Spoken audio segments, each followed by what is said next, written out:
Nós vamos continuar aqui refletindo no Evangelho segundo Marcos. Nós vimos no domingo, né? Eu até já avisei aos irmãos que no domingo nós não teríamos como meditar em todo esse bloco que nós lemos aqui hoje na liturgia, né? O capítulo 5, do 1 ao 20. Então nós vimos uma parte dele, os 2 primeiros pontos, e hoje nós finalizaremos, com a graça do Senhor, esse bloco de ensinamentos que trata sobre como os crentes, como os discípulos trilham o caminho do discipulado em submissão sincera ao Senhor Jesus Cristo, se submetendo a Ele de forma sincera. E nós vamos ver exatamente o que significa essa submissão sincera, né? Nós vimos o que não é uma submissão sincera no domingo, e agora nós veremos o que é uma submissão sincera.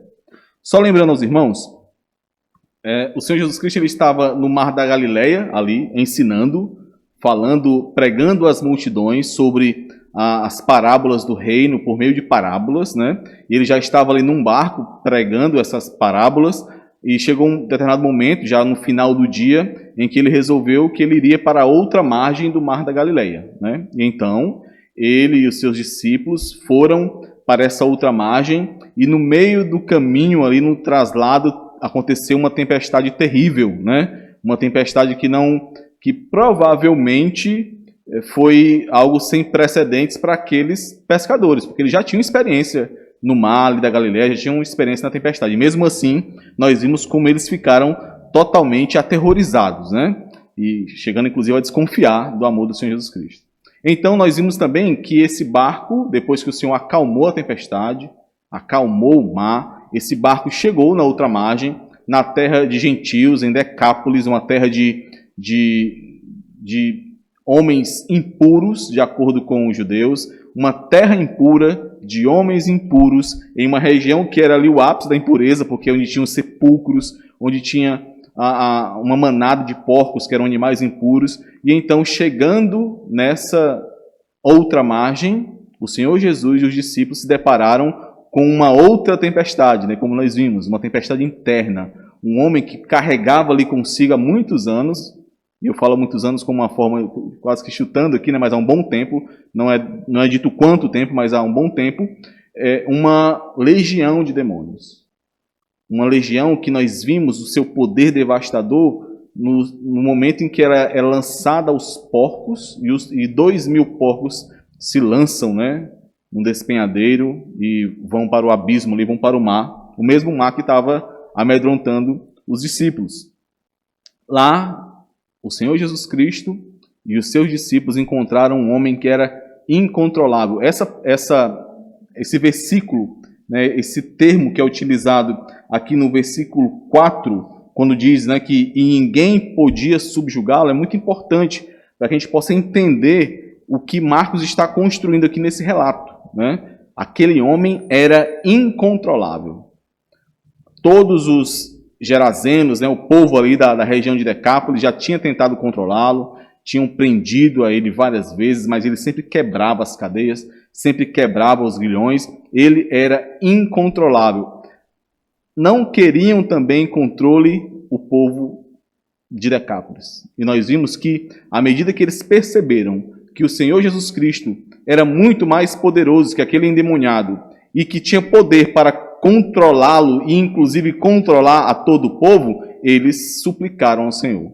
Eles não se revoltaram militarmente contra o Senhor, mas eles rejeitaram o Senhor Jesus Cristo. Eles, reconhecendo a autoridade dele, se prostraram, né? Aqui o termo diz que o adoraram, né? Desculpa, eles se reconheceram a autoridade dele, mas, estava confundindo com os demônios, né? Mas que sem impor uma violência física a ele, ou seja, sabendo que ele era mais poderoso. E então pediram, rogaram, suplicaram que ele se retirasse.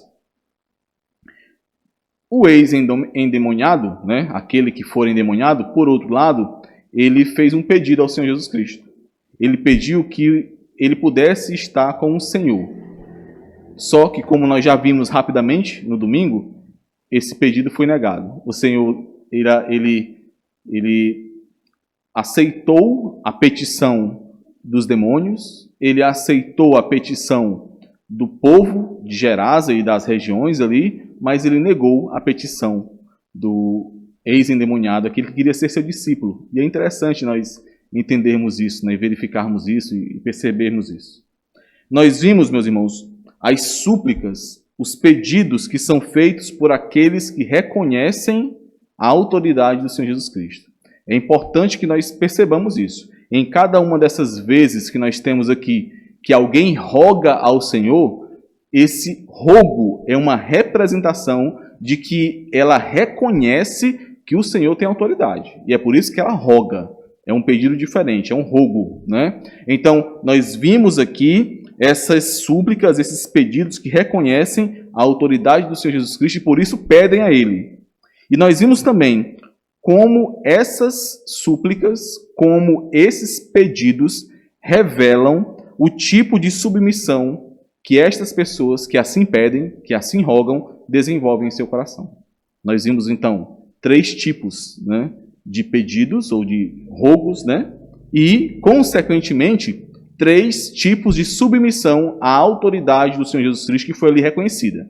A primeira submissão que nós vimos foi a submissão dos demônios, aqueles que reconheciam a autoridade do Senhor Jesus Cristo, que o adoram ali, no sentido de se prostrarem aos pés dele, reconhecendo que ele é o Jesus Cristo, o Filho do Deus Altíssimo, né, reconhecendo a sua autoridade, mas que nós vimos que é uma submissão que é forçada, é uma submissão escorregadia, é algo que eles têm que fazer porque não tem outra alternativa para eles, é algo que eles fazem tendo outras intenções ocultas, tendo segundas intenções.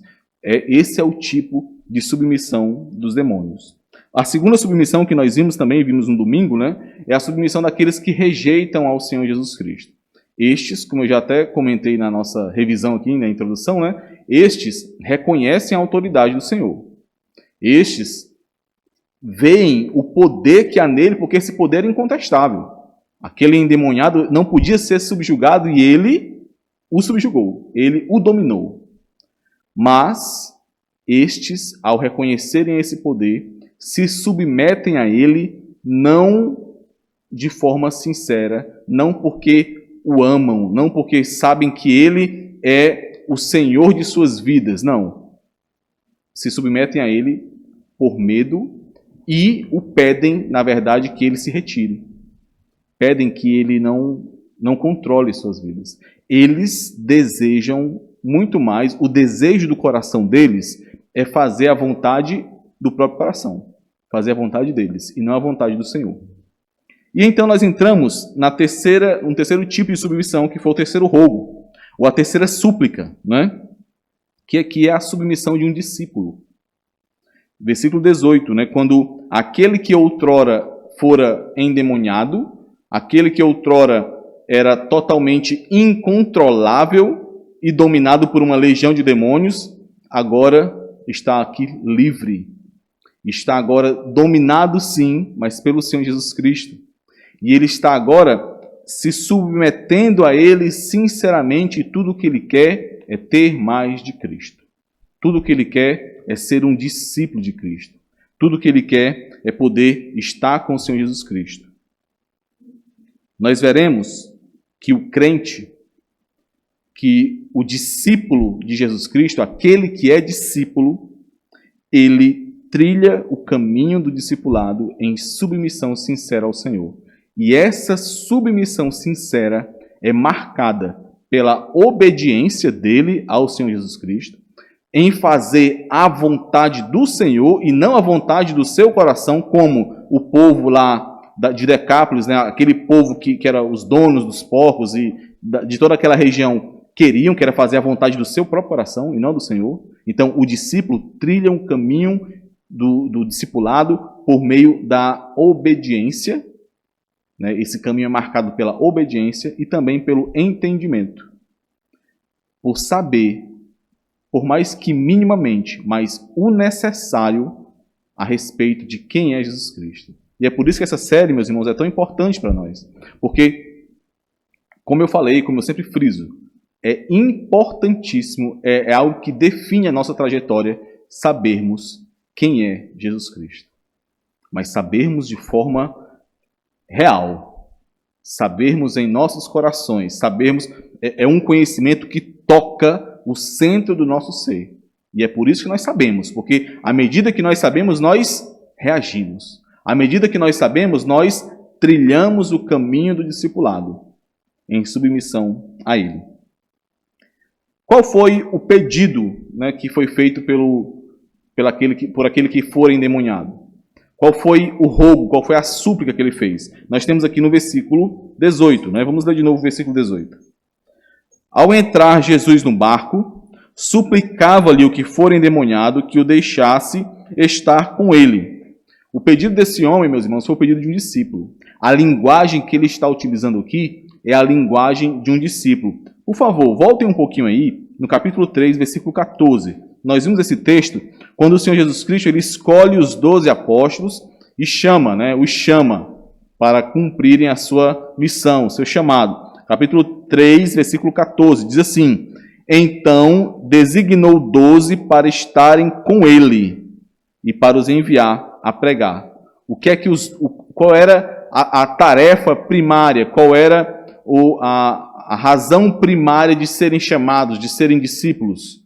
Estar com o Senhor Jesus Cristo. E é exatamente isso que aquele homem que for endemoniado quer. Ele quer estar com o Senhor. Ele quer ser um discípulo. Ele quer poder caminhar com o Senhor, seguir ao Senhor, viver a sua vida para o Senhor.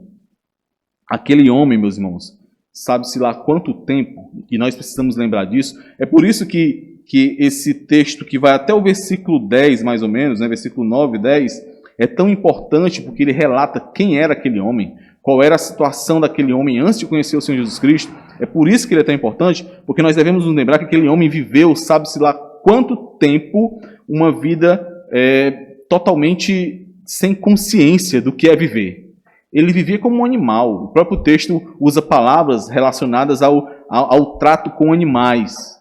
Então, esse homem vivia de uma forma que ele não teve vida nesse período.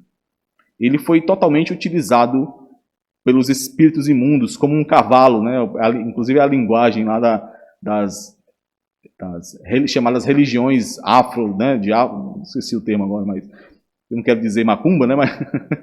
Mas esse é o termo utilizado, são cavalos. Ele era utilizado como um cavalo ali, como um objeto que era utilizado pelos demônios. Agora, depois que o Senhor o liberta, ele poderia voltar para sua família. Agora, depois que o Senhor o liberta, ele poderia reconstruir a sua história. Ele poderia fazer de novo aquilo que ele quisesse fazer, aquilo que os demônios impediam que ele fizesse. Os demônios só permitiam que ele corresse, gritasse, clamasse, se machucasse os outros. Era tudo que ele podia fazer no domínio daqueles demônios.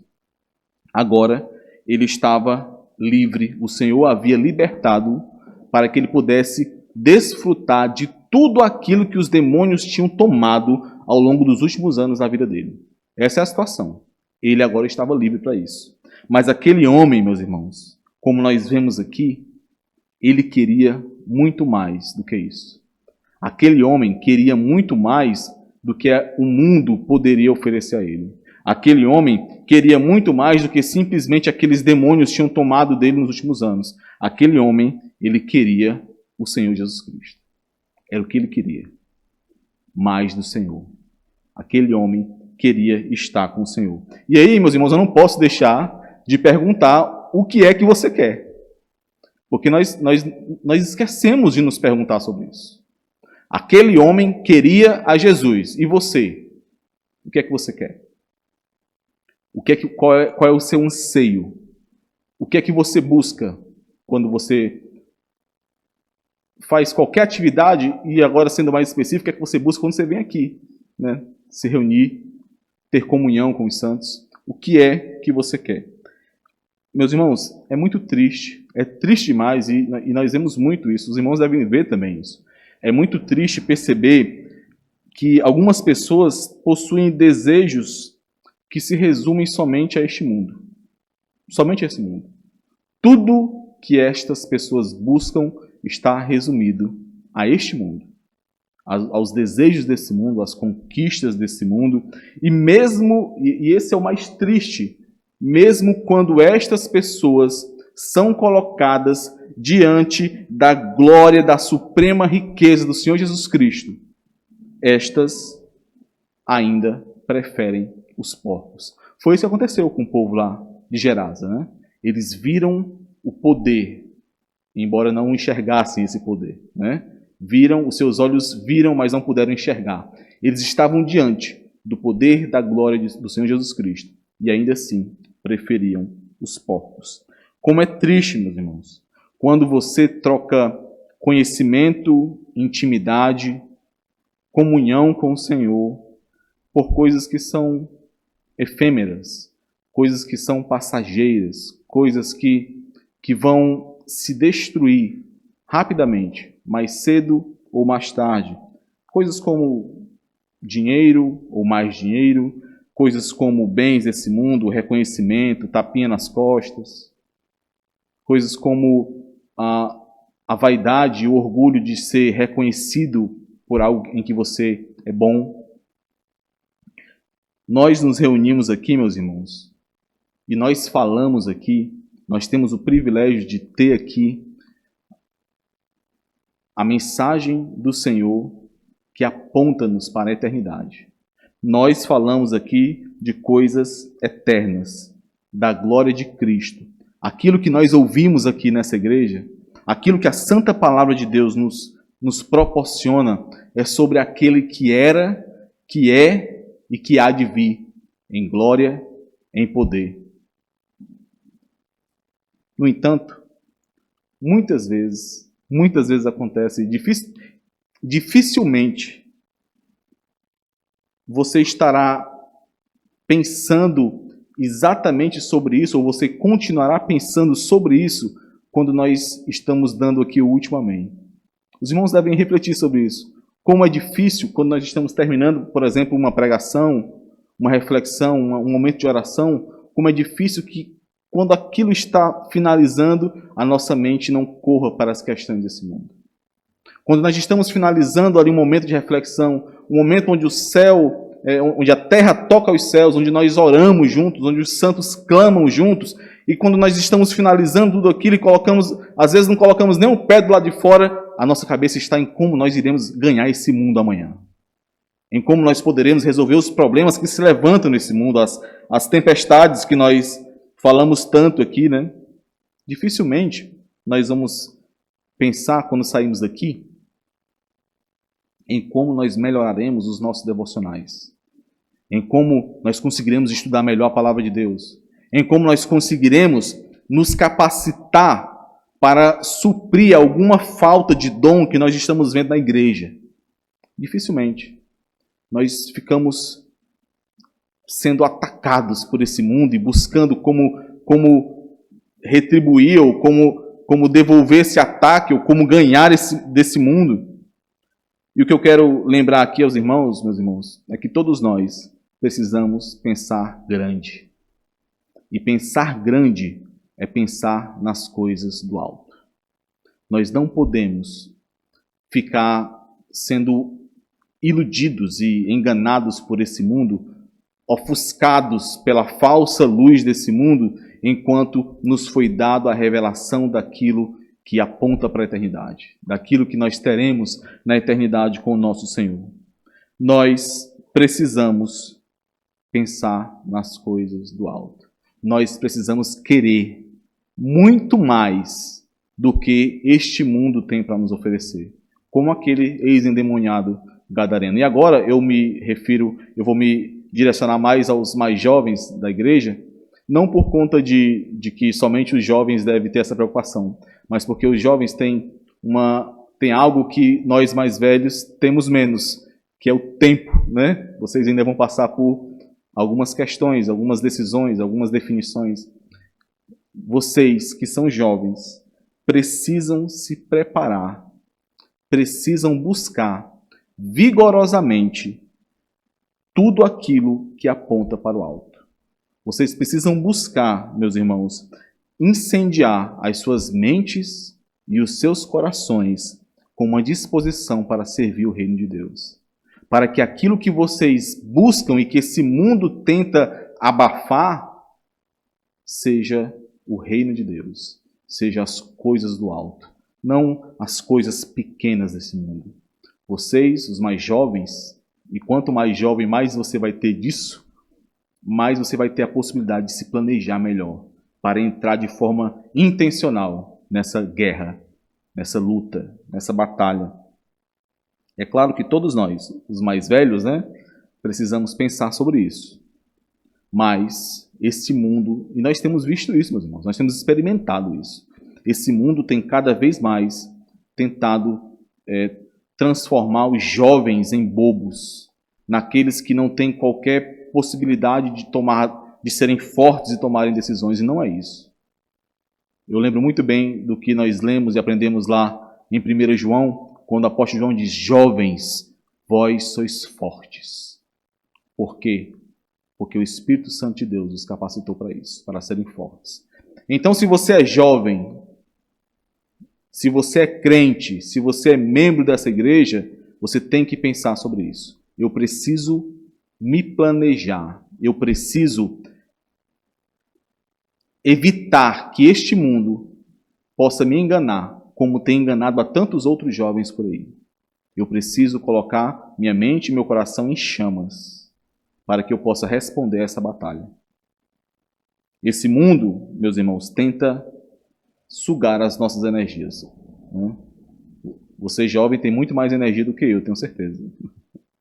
Mas esse mundo tentará sugar a sua energia. Por quê? Porque esse mundo quer te tirar da direção, tirar do entendimento de que a sua energia é para o Senhor. Não permita isso. Qual foi a resposta do Senhor Jesus Cristo, meus irmãos? E essa resposta traz, às vezes, uma surpresa para nós. Versículo 19.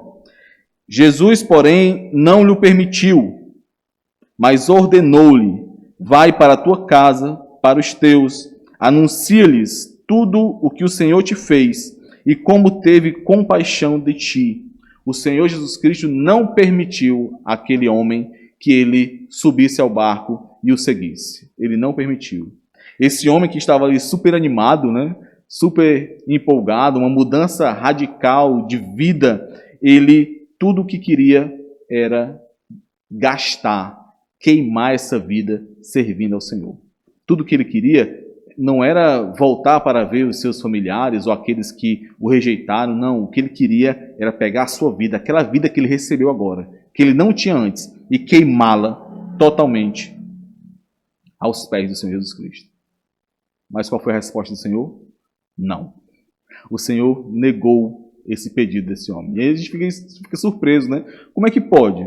O Senhor Jesus atendeu o pedido dos demônios. O Senhor Jesus atendeu, que queriam ir para os porcos. Pode ir para os porcos. O Senhor Jesus atendeu o pedido do povo, lá de Decápolis. Não, vocês querem que eu vá embora? Eu vou embora. Sem nenhum problema. Foi embora. Mas ele recusou o único pedido decente que foi feito ali, naquele local. O pedido de um homem que queria ir com ele, que queria segui-lo. O pedido de alguém que queria estar com o Senhor Jesus Cristo. Muitas vezes, meus irmãos, nós achamos que nós sabemos qual é o nosso lugar, qual é o melhor lugar para nós, qual é o melhor lugar onde nós poderemos fazer a vontade de Deus, onde, na verdade, muitas vezes nós estamos querendo fazer a nossa própria vontade. Quantos homens, quantas mulheres quiseram seguir um determinado caminho, algo que eles achavam que seria a melhor opção, e se nós formos pensar, não há nada de errado com esse caminho. Muitos quiseram, mas foram advertidos. Foram advertidos por suas famílias, foram advertidos pela igreja, e ainda assim continuaram obstinados, querendo fazer aquilo que queriam fazer.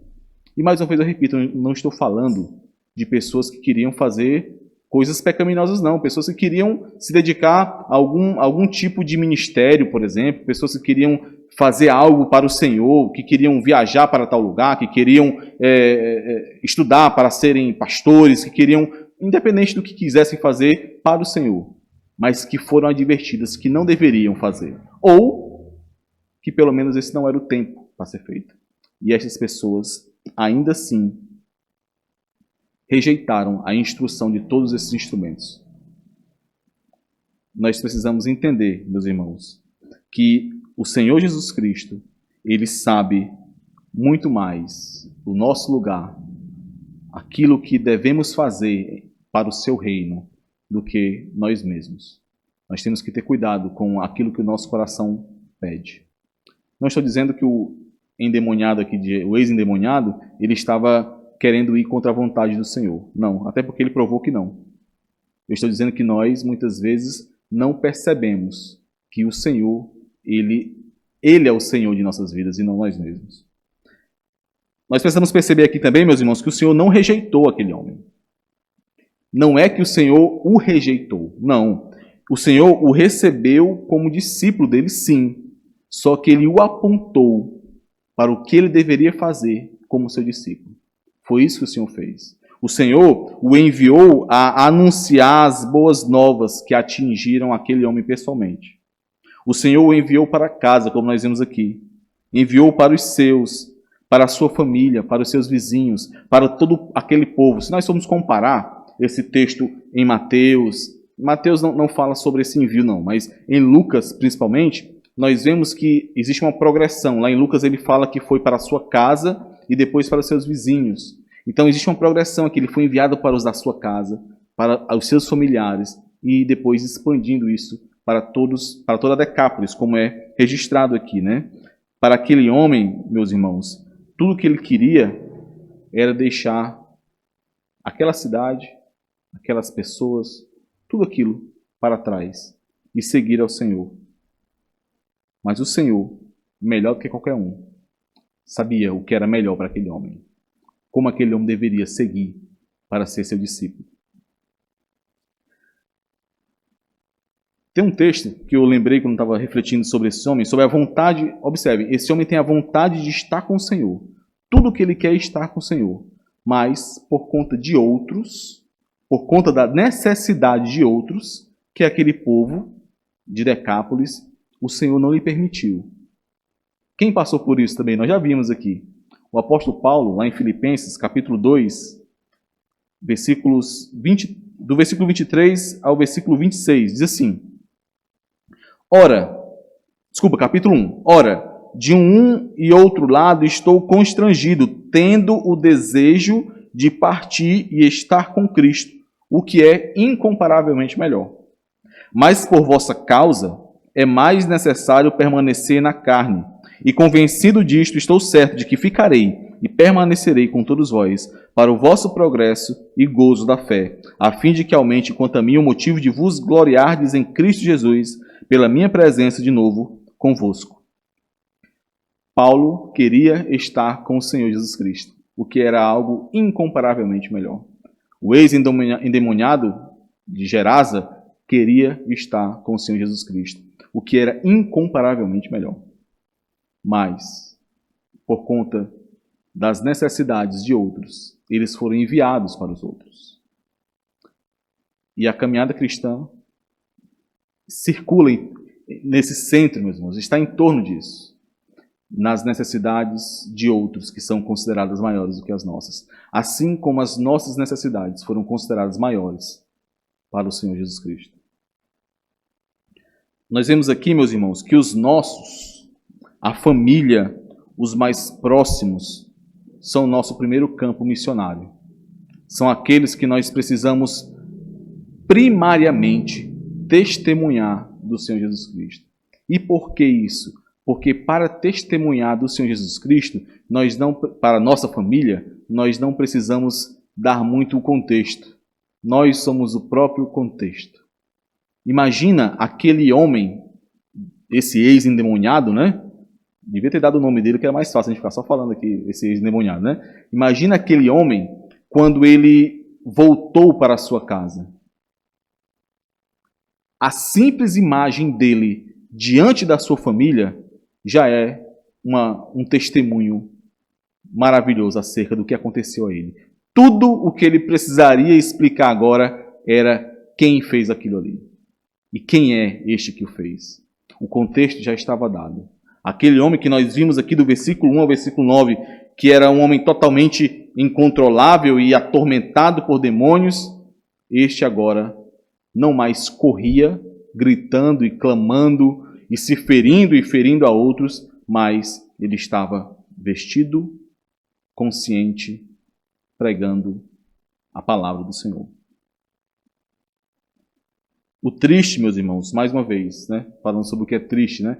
O triste é quando, para a nossa família, nós somos santos em todos os lugares, mas ímpios em casa. Esse é o triste. É quando, para a nossa família, esse testemunho não vale de nada.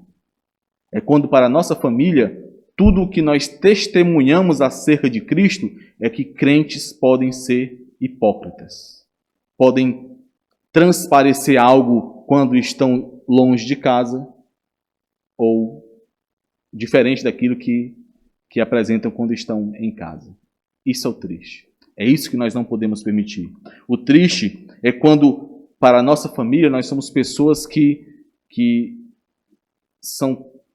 sabem tudo, que têm conhecimento de tudo sobre teologia, sobre aquilo que a religião ensina, mas que em casa esse conhecimento não é transformado em piedade, não é transformado em ação em prol da sua família, em prol daqueles que se relacionam com estes. Que o Senhor nos livre disso. Que o Senhor nos permita, meus irmãos, entender que a nossa família, e eu falo aqui da família de carne, né? Aqueles que têm o nosso mesmo sangue, que o Senhor nos permita que o nosso testemunho seja uma demonstração da graça de Deus para aqueles que nos conhecem.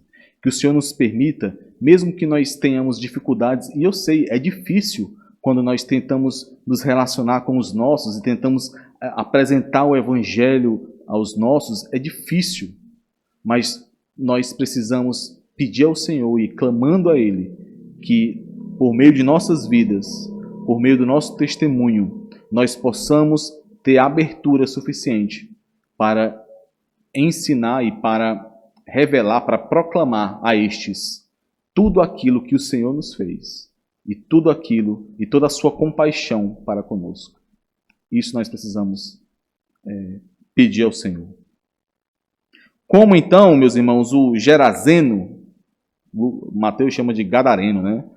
Como o Gerazeno reagiu à resposta de Jesus. Versículo 20. Então, ele foi e começou a proclamar em Decápolis tudo que Jesus lhe fizera, e todos se admiravam. Meus irmãos, é interessante demais, porque a reação do Gerazeno foi simples demais. Simples, direta. Foi o que ele fez. Ele esperneou, ele ficou ali decepcionado. Não pode. Rapaz, como é que pode, né? Como é que o Senhor Jesus faz isso comigo, né? Não, ele simplesmente obedeceu. Meus irmãos, o que mais ele poderia fazer?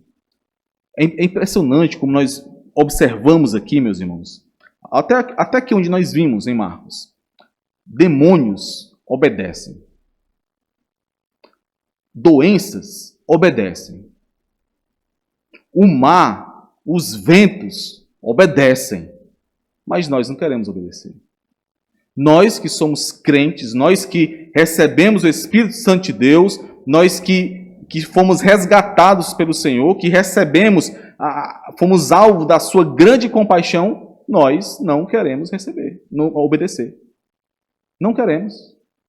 Lutamos. Às vezes nós travamos batalhas gigantescas, e não só conosco, mas com aqueles que estão tentando nos conduzir em um caminho de obediência ao Senhor. Nós não queremos obedecer. Tem um texto maravilhoso, se não me engano, é o comecinho de Isaías, né? Quando Isaías está falando que o boi ele conhece o seu dono, né? O jumento conhece aquele a quem ele pertence. Isso é Deus falando por meio de Isaías. Mas o meu povo não me conhece. O meu povo não me obedece. Como pode, meus irmãos? A reação daquele homem não poderia ser outra, porque não era a vontade dele que ele queria fazer. Ele queria ser discípulo do Senhor para fazer a vontade do Senhor. E é por isso que ele obedece. Ele viu ao Senhor Jesus Cristo. Ele reconheceu a glória de Cristo. Ele percebeu quem o Senhor Jesus Cristo é. Ele conheceu quem é o Senhor Jesus Cristo. E conhecendo ao Senhor, não havia outra possibilidade a não ser obedecê-lo. E alegremente. Mais uma vez, lembrando 1 João, deixa eu ler para os irmãos, 1 João capítulo 2, versículos 3 e 6. Diz assim, do 3 ao 6. Ora, sabemos que o temos conhecido por isto, se guardamos os seus mandamentos. Aquele que diz, eu o conheço, e não guarda os seus mandamentos, é mentiroso, e nele não está a verdade. Aquele, entretanto, que guarda a sua palavra, nele verdadeiramente tem sido aperfeiçoado o amor de Deus. Nisto sabemos que estamos nele. Como é que sabemos que estamos nele? Aquele que diz que permanece nele, esse deve também andar assim como ele andou. Aquele homem pediu para estar com o Senhor. O Senhor disse que o caminho para estar com ele não era subindo aquele barco e atravessando o mar da Galileia. Mas ainda assim, ele permaneceu no Senhor. Por quê? Porque ele obedeceu ao Senhor. Porque ele se manteve obediente ao Senhor. Porque a sua vontade era fazer a vontade de Cristo e não a vontade do seu coração. Eu fiquei imaginando o que é que esse homem poderia fazer, né? E eu fiquei imaginando, meus irmãos, infelizmente, eu fiquei imaginando com base naquilo, em reações que eu já vi em muitos anos atrás, né? Há muito tempo atrás. Reações, inclusive, vindas da minha parte também. Ele poderia dizer assim, Jesus, pois eu queria ir contigo, mas se eu não posso ir, se não é do jeito que eu quero, então não vou mais não também não. Pois agora eu vou fazer do jeito que eu quiser aqui, né? Eu já vi reações assim. Ou então, ele podia dizer assim, se não for do meu jeito, se não for para servir ao Senhor aqui onde eu quero servir, então eu não vou fazer nada também mais não. Ou então ele podia se fazer de coitado, né?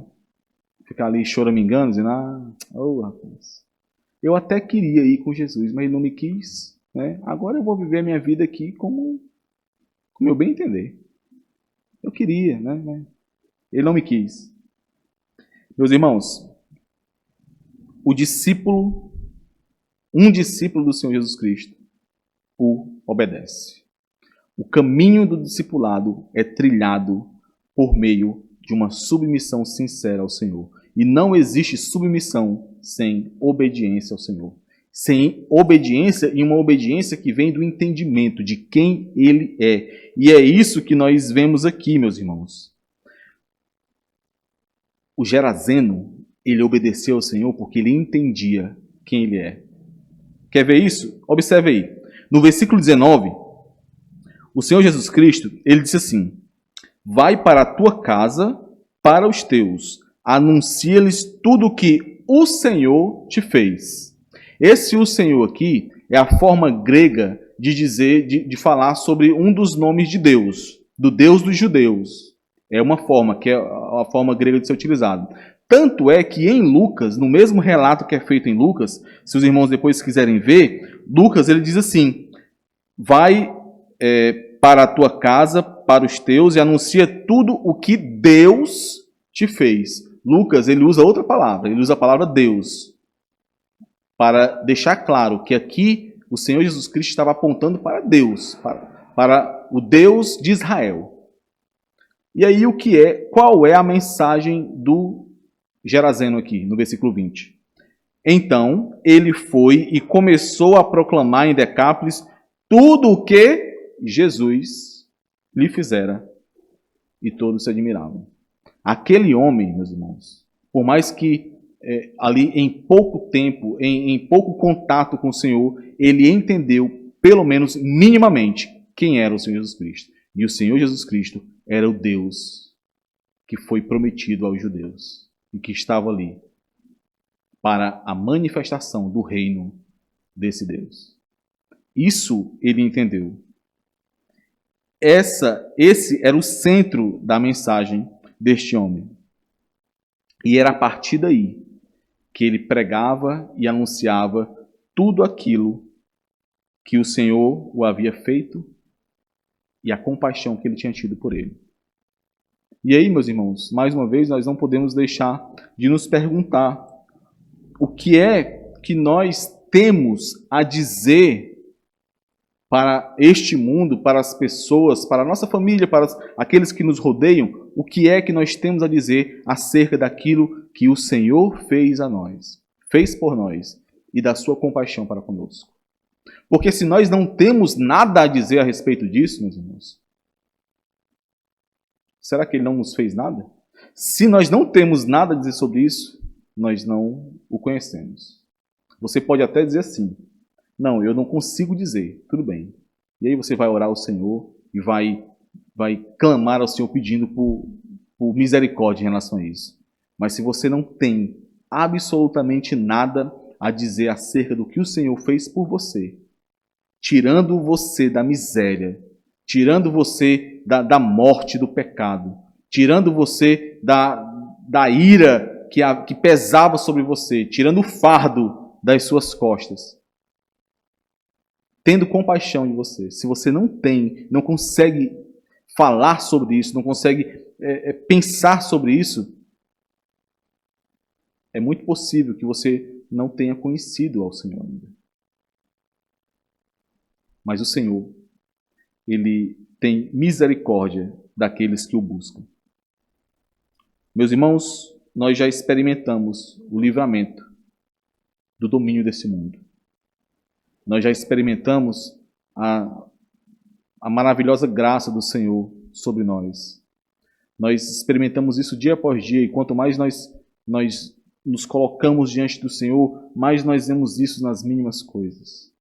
Nós precisamos perceber a grande graça que foi derramada sobre nós e nos lembrar, dia após dia, do grande livramento que recebemos do Senhor, por meio das mãos dele, por meio do seu Filho.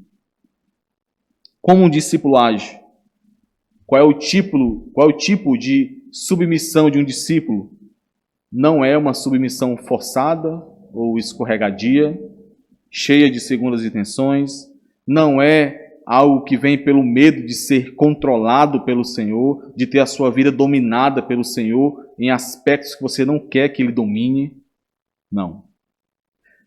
A submissão de um discípulo é uma submissão sincera, em obediência ao Senhor, em obediência alegre ao Senhor, em obediência que vem do entendimento daquilo que o Senhor fez por nós e da sua grande compaixão para conosco. Mais uma vez eu repito aquilo que eu disse no domingo, que o Senhor nos permita que nós não nos esqueçamos disso. Que o Senhor nos permita, meus irmãos, que a cada momento que nós encontramos e travamos uma batalha nesse mundo, que nós travamos uma batalha interna ou externa nesse mundo, nós sejamos lembrados de quem nós éramos, daquilo que o Senhor fez por nós e da grande compaixão que Ele derramou para conosco, da sua graça manifestada para conosco. Vamos orar, meus irmãos. Santo Deus, Pai amado, o Teu povo aqui te louva e te adora.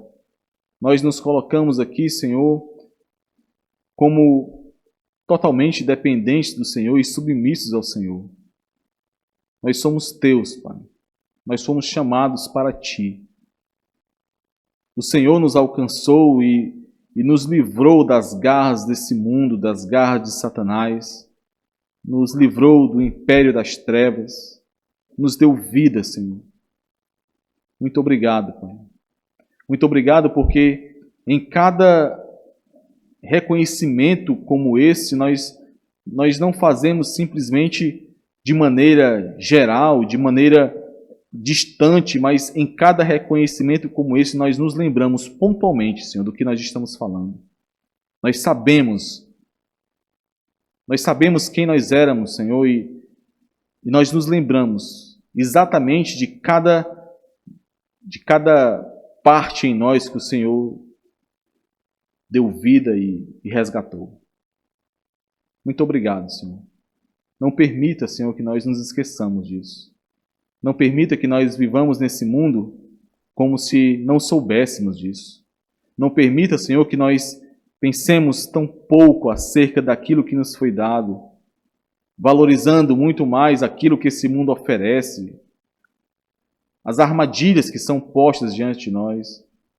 Mas salva-nos, Senhor, resgata-nos, guarda-nos dessas armadilhas, que o teu povo aqui reunido, Senhor, possa ansiar pelo alto, ansiar pelo reino que já foi posto, fincado e que será plenamente estabelecido pelo Senhor Jesus Cristo. Que nós possamos, Senhor, ansiar pelo dia em que estaremos totalmente glorificados com o Senhor. Não permita, Senhor, que nós percamos isso de mente. Nos ajuda, Senhor. Em nome de Cristo, nosso Redentor, nós te pedimos. Amém.